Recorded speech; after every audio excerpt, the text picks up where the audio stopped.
ഉണ്ടെങ്കിലും മണ്ണൂർ പഞ്ചായത്ത് ബജറ്റ് പൊതുവെ സ്വാഗതാർഹമാണെന്ന് Muslim League parliamentary party leader VM Anwar Sadiq വാർത്താ സമ്മേളനത്തിൽ പറഞ്ഞു. ആവശ്യമായ നിരവധി പ്രശ്നങ്ങൾ ഭരണസമിതിക്ക് മുമ്പിൽ അവതരിപ്പിച്ചിട്ടുണ്ട്. കാര്യങ്ങൾ പരിഹരിക്കാൻ നടപടി ഉണ്ടാകുമെന്നും അറിയിച്ചിട്ടുണ്ട്.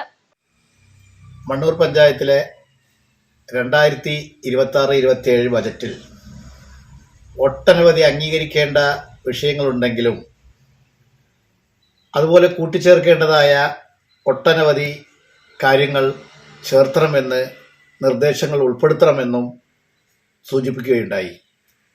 അതിൽ പ്രധാനമായി യുവജനങ്ങൾക്കുള്ള പ്രാതിനിധ്യം ഇല്ല എന്നുള്ളതും, അതുപോലെ തന്നെ ഒരു ഓപ്പൺ ജിംനേഷ്യം, അതുപോലെ വനിതകൾക്കുള്ള ജിംനേഷ്യം, കുട്ടികൾക്കുള്ള കിഡ്സ് പാർക്ക്, അതുപോലെ കാലോചിതമായ ഒട്ടനവധി മാറ്റങ്ങൾ ഉൾക്കൊള്ളേണ്ടതാണ് ബജറ്റ് എന്നുള്ള നിർദ്ദേശം വയ്ക്കുകയുണ്ടായി. കാരണം ഒരു പതിവ് പോലെ കാലാകാലങ്ങളായി ഒരു പതിവ് ബജറ്റ് പോലെ ആവാതെ പുതിയ നിർദ്ദേശങ്ങളും പുതിയ രൂപങ്ങളും ബജറ്റിൽ ഉൾപ്പെടുത്തണം. കാലത്തിനനുസരിച്ച് മാറ്റം ഉണ്ടാവണം എന്നാണ് നമുക്ക് ബജറ്റിൽ നമ്മൾ ആവശ്യപ്പെട്ടത്. എന്തുകൊണ്ടും വളരെയധികം ഉൾക്കൊള്ളുന്ന രീതിയിലായിരുന്നു പഞ്ചായത്ത് പ്രസിഡന്റ് അത് ഉൾക്കൊള്ളാൻ ശ്രമിക്കുകയുണ്ടായി. ആദ്യത്തെ ബജറ്റ് എന്ന നിലയിൽ നമ്മുടെ നിർദ്ദേശങ്ങൾ അംഗീകരിക്കാം എന്ന് ഭരണസമിതി പറയുകയുണ്ടായി. അതുകൊണ്ട് തന്നെ മണ്ണൂർ പഞ്ചായത്ത് ഭരണസമിതിയുടെ ഓരോ കാര്യങ്ങളും ഇന്ത്യൻ യൂണിയൻ മുസ്ലിം ലീഗ് നോക്കിക്കാണുകയാണ്. അനുകൂലിക്കേണ്ടതിന് അനുകൂലിക്കുകയും എതിർക്കേണ്ടതിനെ എതിർക്കുകയും ചെയ്യും എന്നുള്ളതാണ് ഇന്ത്യൻ യൂണിയൻ മുസ്ലിം ലീഗിന്റെ നിലപാട്.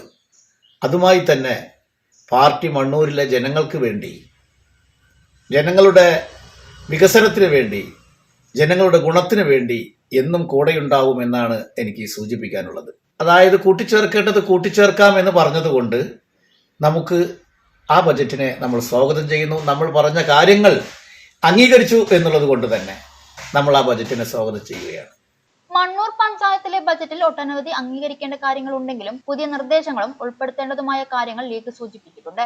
അതിൽ പോരായ്മ എന്ന് പറയാനുള്ളത് യുവജനങ്ങൾക്ക് ബജറ്റിൽ പ്രാതിനിധ്യം ഇല്ല എന്നുള്ളതാണ്.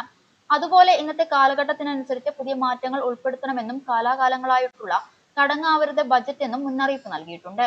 കളിക്കളത്തിന്റെ ആവശ്യം, ഓപ്പൺ ജിംനേഷ്യം, വനിതകൾക്ക് ആവശ്യമായ ജിംനേഷ്യം, കുട്ടികൾക്ക് കിഡ്സ് പാർക്ക് എന്നിവ നടപ്പിലാക്കാൻ ആവശ്യമായ നടപടിയെടുക്കണം. കൂടാതെ ലൈഫ് മിഷൻ വീട് കിട്ടാത്തവരെ പരിഗണിക്കണം, അവരുടെ ആശങ്ക അകറ്റണം. വാടക കെട്ടിടങ്ങളുള്ള അംഗൻവാടികൾക്ക് സ്ഥലം വാങ്ങി പുതിയ അംഗൻവാടി നിർമ്മിക്കണം. കുടിവെള്ള പ്രശ്നം പൂർണ്ണമായി പരിഹരിക്കണം. പത്രിപ്പാല സർക്കാർ കോളേജിന്റെയും സ്കൂളിന്റെയും മുൻവശം നടപ്പാത നിർമ്മിക്കണം. ഹരിതകർമ്മസേനയ്ക്ക് അടിസ്ഥാന സൗകര്യം ഒരുക്കണം. തകർന്ന റോഡുകളുടെ തകർച്ച പരിഹരിക്കാൻ എല്ലാ റോഡുകളിലെയും ഡ്രെയിനേജ് നിർമ്മിക്കണം എന്നീ ആവശ്യങ്ങൾ പഞ്ചായത്ത് ഭരണസമിതിയിൽ ഇന്ത്യൻ യൂണിയൻ മുസ്ലിം ലീഗിന്റെ പാർലമെന്ററി പാർട്ടി ലീഡർ ആവശ്യപ്പെട്ടു.